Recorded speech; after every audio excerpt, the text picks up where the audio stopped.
Primera carta del apóstol San Pablo a los Corintios, capítulo número 1, versículo número 19. Vamos a recordar el 18 también, que decía el 18, porque la palabra de la cruz es locura a los que se pierden, pero a los que se salvan, esto es a nosotros, es poder de Dios. Pues está escrito: destruiré la sabiduría de los sabios y desecharé el entendimiento de los entendidos. ¿Dónde está el sabio? ¿Dónde está el escriba? ¿Dónde está el disputador de este siglo? ¿No ha enloquecido Dios la sabiduría del mundo? Pues ya que en la sabiduría de Dios el mundo no conoció a Dios mediante la sabiduría, agradó a Dios salvar a los creyentes por la locura de la predicación, porque los judíos piden señales y los griegos buscan sabiduría. Pero nosotros predicamos a Cristo crucificado, para los judíos ciertamente tropezadero, y para los gentiles locura, mas para los llamados, así judíos como griegos, Cristo, poder de Dios y sabiduría de Dios. Porque lo insensato de Dios es más sabio que los hombres, y lo débil de Dios es más fuerte que los hombres. Amén. Amén y amén. Nosotros predicamos a Jesucristo y a este crucificado, dice el texto. Vaya mensaje. En el tiempo del apóstol Pablo, esto era como decir que nosotros predicamos salvación por medio de un criminal sentenciado a 30 años de cárcel. Peor todavía, en el tiempo del apóstol Pablo, que había pena de muerte. Era como decir, nosotros anunciamos salvación por medio de un criminal que fue sentenciado a muerte. En Lucas, Evangelio según San Lucas, en el capítulo número 23, versículo número 38, nosotros leemos que se escribió la causa del Señor Jesucristo y se puso sobre la cruz. Y la causa decía: este es Jesucristo, el Rey de los judíos, o este es el Rey de los judíos. Y dice ese texto de la palabra de Dios que la causa estaba escrito en 3 idiomas. ¿Cuáles eran esos idiomas? ¿Quién recuerda? Griego, hebreo y latín. Griego, hebreo y latín. Imagínense en ese tiempo la diversidad de cultura que había en ese momento en el Imperio Romano. Y ese era un tiempo donde iba a haber una Pascua, ahora era la Pascua en Israel. Iba a comenzar a recibir muchos visitantes de todos los lugares del mundo. Y iban a pasar ahí, iban a ver la causa escrita. El que no sabía latín, porque ese era el idioma del imperio, iba a saber de segurito que sabía griego, porque el griego en ese tiempo era como el inglés ahora. Todo el mundo lo hablaba. Entonces el que no sabía latín, por ahí dice, este es el Rey de los judíos, el Señor Jesucristo ahí crucificado. Ahora estaba escrito también en hebreo. Y ahí podía verse todos los judíos del contexto de la zona. Este es el Rey de los judíos. Los hebreos se molestaron un poquito que dijera eso. Pero ahí estaba escrito en 3 idiomas. Ese era el mundo de entonces. El idioma del imperio, el idioma de la cultura y el idioma de la religión. Imagínese eso, cuando un romano en su propio idioma podía leer: este es el Rey de los judíos. Y que él quizá hubiese pasado ahí en esa crucifixión. Y luego viene Pablo a decirle: nosotros somos salvos por la muerte de Jesucristo. Los romanos sabían muy bien que el poder se establecía por la fuerza y que se sostiene por la fuerza. Si no, pregúntele a los políticos dominicanos. Aunque aquí es por la fuerza de otra cosa, pero se sostiene. Entonces ellos sabían, con esa maquinaria de guerra que ellos tenían, que era el imperio romano para ese momento, con toda la fuerza que ellos empujaban su dominio, ellos sabían que el poder era la clave para controlar el mundo. Y ahora está Pablo diciendo, nosotros predicamos a Jesucristo y a este crucificado. ¿Cómo se oía eso en los oídos de un romano que sabía que el poder militar, que la fuerza, que la imposición era la clave para controlar el mundo? ¿Cómo ellos iban a creer un mensaje así? Pero imagínese usted cómo habría caído esto en los oídos de un griego. Los griegos que hacían mucho énfasis. Miren, los griegos tenían el cerebro retorcido. ¿Te ha visto a alguien con el cerebro retorcido? Eso era un griego. Mientras que usted está pensando ahí cuando le ponen ese platanito con salami, con cebolla, en comérselo, el griego pensaba, ven acá, ¿qué es lo que sostiene el plátano? ¿De qué está hecho el plátano? ¿Qué tipo de átomo tiene el plátano? Y dejaba de comer para irse a analizar el plátano. Eso era un griego.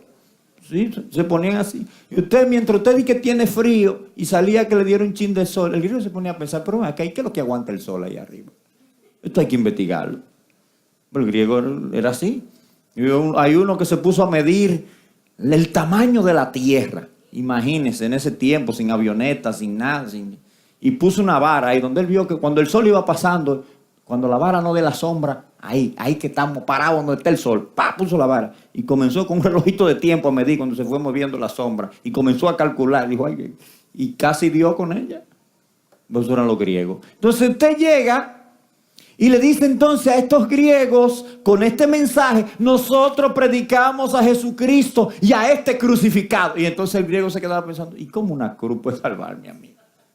Y hombre, yo estoy pensando en de qué está hecho el plátano y por qué el sol no se cae. Y tú vienes a decirme a mí que la salvación es por alguien colgando ahí en una cruz. Pero ¿cómo lo habrá escuchado un hebreo? Imagínate, estaba escrito, la causa es que en 3 idiomas, en latín, en griego, escrita también en hebreo. Imagínense ustedes, los hebreos leían el Antiguo Testamento. Y desde que usted comienza a leer el Antiguo Testamento, lo primero que dice, ¿usted sabe qué es lo primero que dice el Antiguo Testamento? Comenzando, ¿qué es lo primero que dice? En el principio, los cielos y la tierra. Entonces, ¿usted sabe qué significa eso? Que en el principio creó Dios los cielos y la tierra. ¿Qué era el principio? ¿Qué es el principio? Pues no es otra cosa, es lo mismo. El principio es el comienzo, ¿eh? El principio es el principio. Entonces, cuando no había nada, que Dios dijo, ¡sea! Ahora, si explotó, yo no sé, pero Dios hablando, algo pasa. ¡Sea! ¡Bam! Y como quedó medio corto, vino otro ¡bing! ¡Bam! Y arrancó. Yo no sé. Si Dios habla, algo pasa. Ahora, si fue Big Bang que hizo, yo no sé. Pero algo pasa. Quizá la gente de la ciencia no está lejos, pero cuando Dios habla, tiene que venir algo. Entonces, los hebreos estaban acostumbrados a leer eso. En el Antiguo, y dijo Dios, sea la luz, y fue la luz. Y formó al hombre. Ellos están acostumbrados a ver a Dios haciendo eso. Continuamente. Vieron a Dios sacando a su pueblo, la nación de Israel, de Egipto. Y Faraón, ¿quién es Jehová para que yo le haga caso a Jehová? Yo te voy a decir ahora, te apure. Moisés, ve, pónmele el río rojo. Sangre. Moisés, mándamele sapo. Sapo. ¿Usted sabe lo que usted yendo a coger un vasito para agua y hay una rana mirándolo? Yo, ¡ey! Es fácil. Es fácil. Vieja, tú me tapaste la cena. Sí, está ahí, tapá. Y cuando tú, ¡guap! 3 sapos. Era sencillo. Quítame esa rana de aquí. Ir caminando, el mar, abrirlo. Desde el cielo caer pan, maná. Hay gente tan exigente que a lo mejor había pedido también mantequilla y cosas, pero desde el cielo, pan. Eso no era fácil. ¿Sí? Y van caminando por el desierto y se acabó el agua. ¿Qué pasa? El recibo del agua. No, dale una patada a esa peña que está ahí. ¡Pan! Y agua por todos lados. Era así. El Señor haciendo milagro tras milagro. Cuando entran a la conquista, los muros de Jericó, ¿cómo vamos a entrarle a Jericó? ¿Quién tiene una escalera tan larga para volarse por los muros de Jericó? No, ve con una trompeta, ¡pam! Háganle una bulla, todos los muros se cayeron. Pues está acostumbrado a eso. Y están persiguiendo a los enemigos. Esto se va a poner oscuro, se van a escapar. Detente, sol en Gabaón y luna tú en el valle de Jalón. Y se quedó ahí para perseguir a los enemigos. Ellos leían eso todos los días en el Antiguo Testamento. Y ahora viene Pablo y le dice, nosotros predicamos a Jesucristo crucificado. Y ellos se quedan mirando. ¿Y dónde está el poder ahí? ¿Dónde está el mar abierto ahí? ¿Dónde está el maná cayendo del cielo? Ese mensaje era inaceptable para ellos. No podían oírlo de una manera en la que ellos dijeran, pero Dios está ahí metido. Un romano no podía ver el poder para sostener la sociedad ahí en un Cristo crucificado. Un griego no podía decir, ¿y dónde está la ciencia ahí? ¿Dónde está la sabiduría?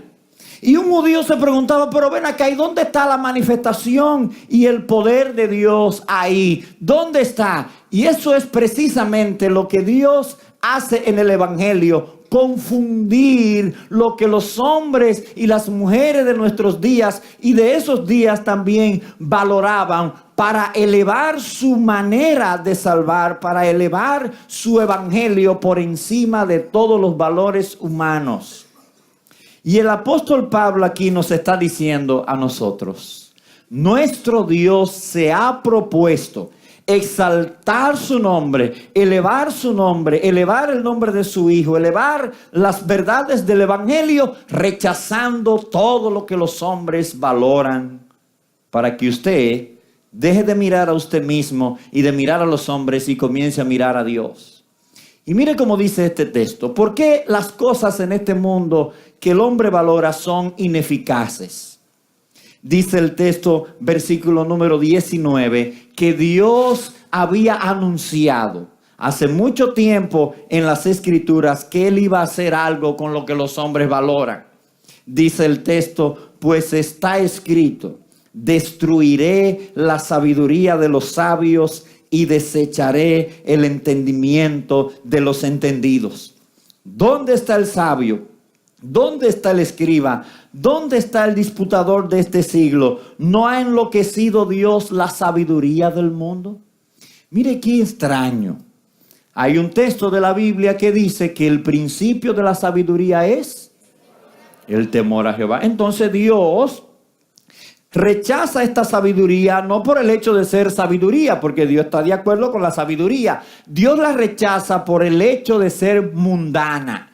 Note cómo dice el texto. Dice la Sagrada Escritura aquí que Dios rechaza la sabiduría de los sabios, desecharé el entendimiento de los entendidos.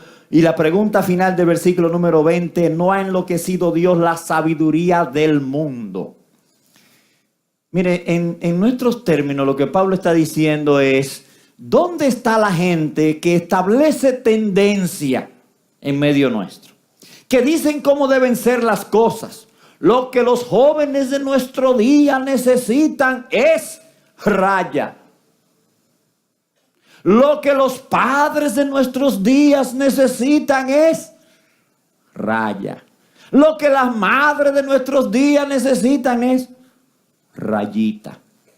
Y entonces ellos vienen y dicen, es esto. Dice Dios, esos son unos disparatosos. Ellos no saben lo que están diciendo. Hemos rechazado, Dios ha rechazado y ha confundido la sabiduría humana. Lo que el hombre necesita está en ese Cristo crucificado. En ese Cristo presentado en el Evangelio, en ese Cristo que Dios nos ha provisto y nos ha dado para solucionar nuestro problema, para traernos una mente nueva, una visión nueva, un estilo de vida nuevo, una nueva naturaleza. Y dice Dios, los he enloquecido. Por más que busquen, investiguen, no me van a encontrar por esa vía. La vía para encontrarme es la vía del Evangelio. Nosotros predicamos a Cristo y a este crucificado. Y mire, Dios se propone rechazar todo lo que usted y yo podamos inventarnos para ir detrás de Dios, por el hecho de que eso es ineficaz, no puede ser eficaz. Mire el versículo número 21.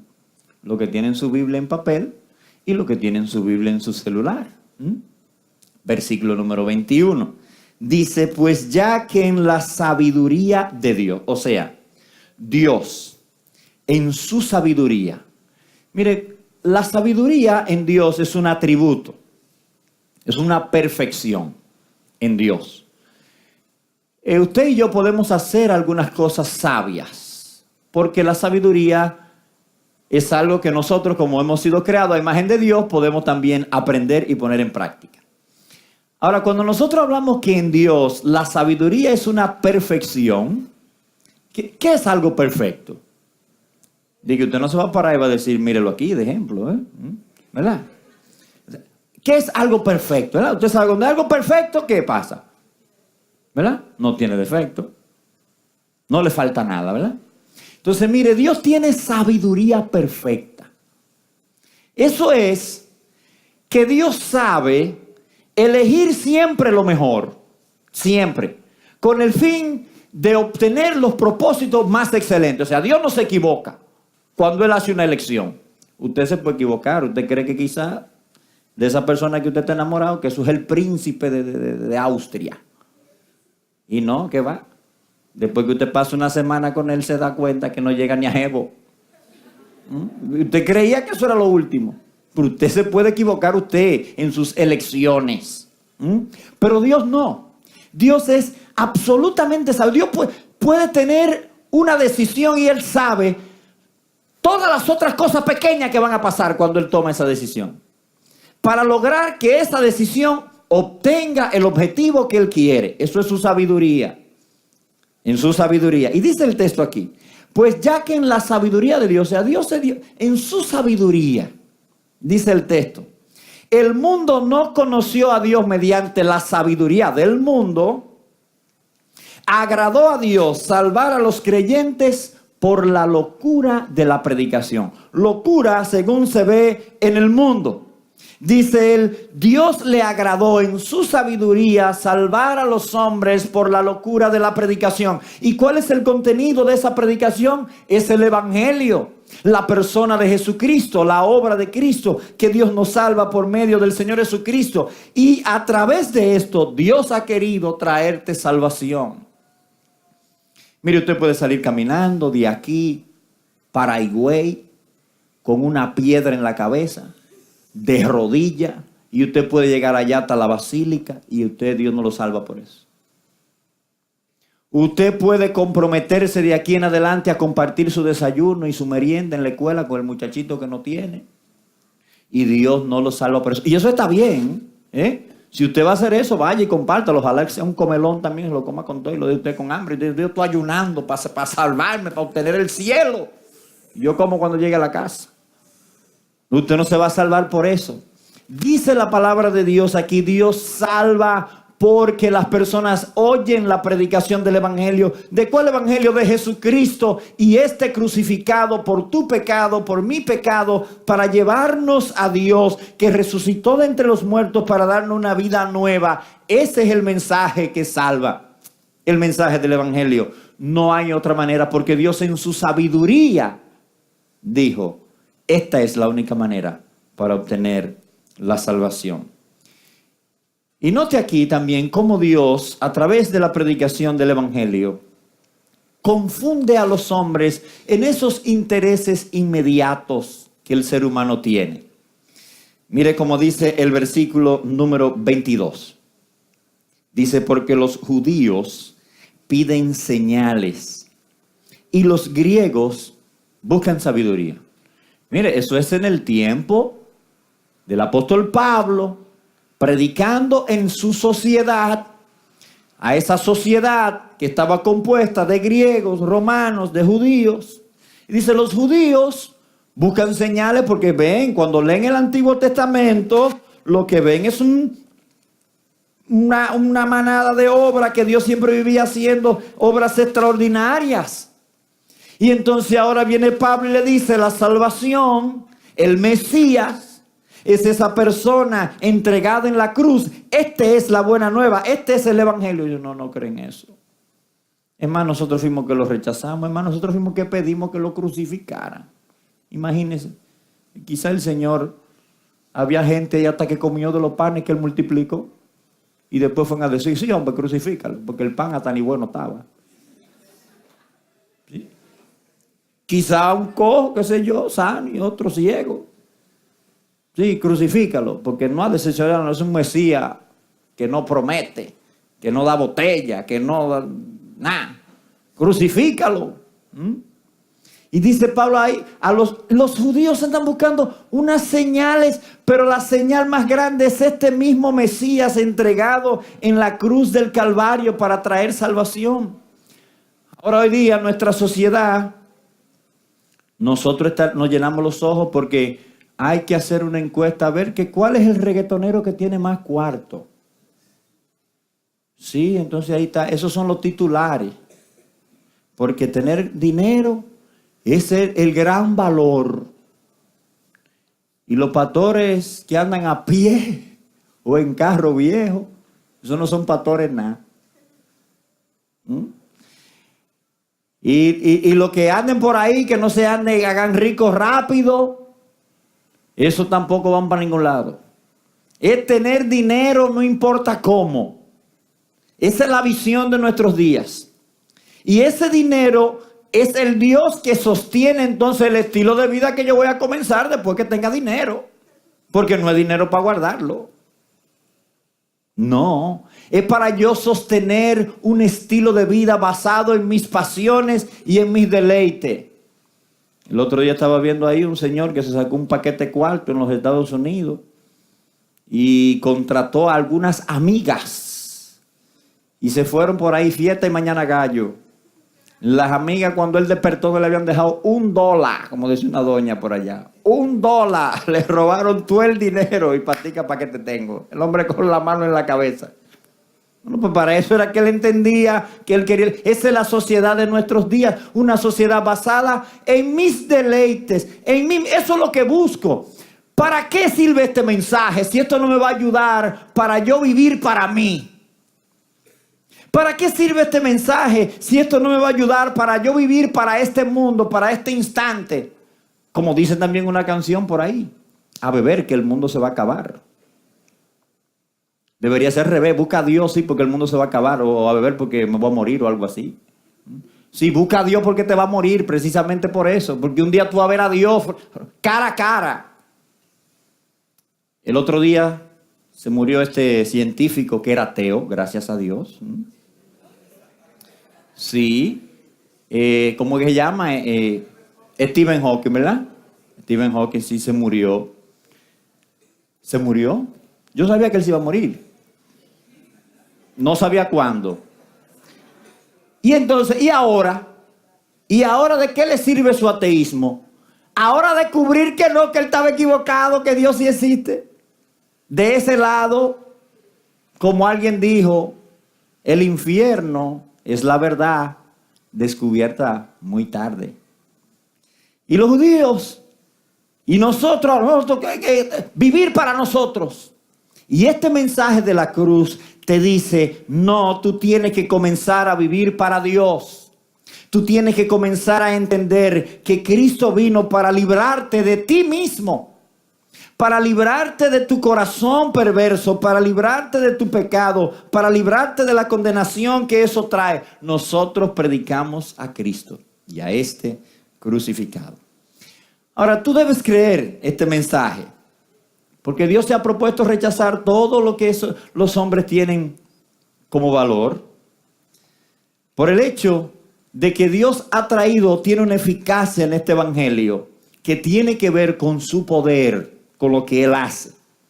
Mire aquí el versículo número 24 y 25 dice, mas para los llamados, así judíos como griegos, Cristo, poder de Dios y sabiduría de Dios, porque lo insensato de Dios es más sabio que los hombres, y lo débil de Dios es más fuerte que los hombres. Dios tiene su poder invertido en el evangelio. Dios tiene su sabiduría invertida en el Evangelio. Usted quiere conocer a Dios, usted quiere ver la mano de Dios, usted tiene que creer en el Evangelio. Y aquí la palabra de Dios nos está desafiando precisamente a que nosotros reevaluemos cuáles son las cosas que tienen importancia en nuestras vidas y chequeemos dónde está el Evangelio en ese rango de valores. Tiene que estar en el número 1, porque nada en este mundo puede llevarnos al conocimiento de Dios más que el Evangelio. ¿Cuáles son las cosas que tú valoras, joven? ¿Cuáles son las cosas por las cuales tú estás viviendo en estos momentos? Dios te dice, es tiempo de pensar en Cristo y crucificado por ti y levantado de entre los muertos para darte vida nueva en el contenido del Evangelio. Una vez más, invitamos a los que están aquí que no han rendido su vida a Cristo, que corran a Él en este momento. Porque esta es la única vía de salvación, el único camino de salvación. A Dios en su sabiduría, Dios tomó la decisión de que tú te salves por la fe en Jesucristo. Así que te invitamos en esta noche a venir a los pies de Cristo. Padre, gracias por tu misericordia, gracias por tu evangelio, que si bien a los ojos humanos parece una contradicción por lo que nuestro corazón nos incita a buscar en este mundo, nosotros sabemos por la revelación de tu palabra que precisamente en esa contradicción de estos valores mundanos y la elevación de tus valores, ahí en esa predicación, en ese Cristo que se nos presenta en el Evangelio, ahí está la esencia de la salvación, porque ahí está tu poder y está tu sabiduría. Gracias en esta noche te damos por permitirnos pensar en estas verdades. Nosotros queremos someter nuestras vidas a la autoridad de tu Espíritu Santo y a la autoridad de tu palabra, a tu autoridad, para correr a los pies de Jesucristo y encontrar en Él salvación. Porque tú has sentenciado este mundo. Tú has dado una sentencia de juicio contra este mundo. Tú has rechazado todo lo de este mundo para elevar un mundo nuevo en la persona de Jesucristo. Gracias te damos. Bendice a cada uno de estos jóvenes, Señor. Que tu palabra produzca, Señor, fe en sus corazones. Bendice a tu iglesia también aquí reunida. Ayúdanos para seguir entendiendo este mensaje del Evangelio y seguir ampliando su práctica y su experiencia en nuestras vidas. Te damos gracias y lo pedimos en el nombre de Jesús. Amén.